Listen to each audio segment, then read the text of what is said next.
Good morning, Liz. It's Tuesday, and as you can tell from the surroundings that you don't recognize, I am not in my house. I'm in Nebraska!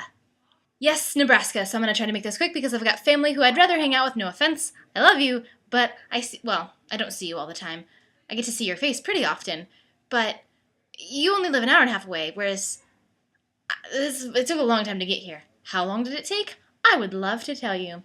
Our journey started Monday the 21st at 2 in the morning when we got out of bed. Got dressed, we're at the airport by 3 in the morning, where we got on a plane, like you do, and we flew. And that first flight was a little harrowing. It was a rather small plane, and I was half asleep because it was, 5 in the morning. And at one point, the pilot got on, and I heard, we're going down. Sorry. At this time, silence. In reality, what he said was something to the effect of, we'll be landing soon. We're sorry we didn't bring the waters around. But what I imagined was, Jim, we're going down. God, how are we going to tell these people?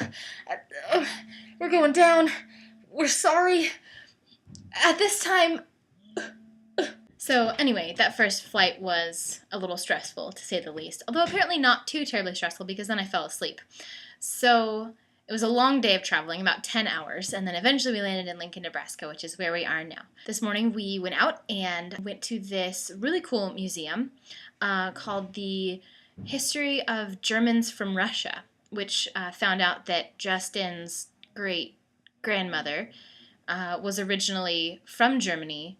Her family moved to Russia, or actually I guess she wasn't from Germany because she was born in Russia, and then they emigrated over here and ended up in Nebraska, which got Justin and I thinking about the improbability of ancestry and descendants. That's probably not the right wordage at all, but just thinking about like how many of our ancestors had to suffer and go through so much. I mean, it's not like today where traveling, you get on a nice sanitary plane and it's comfy-ish and it's safe. Like back then they were crammed into ships like sardines. If they survived the voyage, then who's to say they would survive the diseases they'd meet when they got to their destination? Like it was a lot harder to travel back then, and it's not like they were just going on a little day trip, like they were moving their whole lives.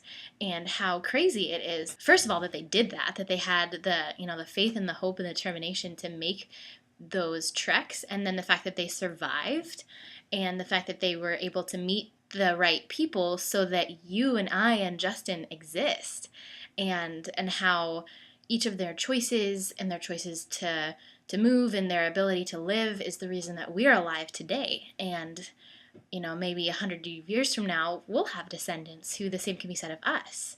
If I hadn't gone to Western, there's people who don't exist yet who would never exist.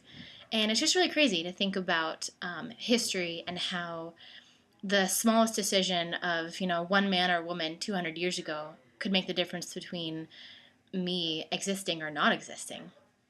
So that's my thoughts from places. I realized I wasn't very poetic or lyrical, and it wasn't a cool image. It was just me talking at you. Sorry, I'd really rather go hang out with relatives.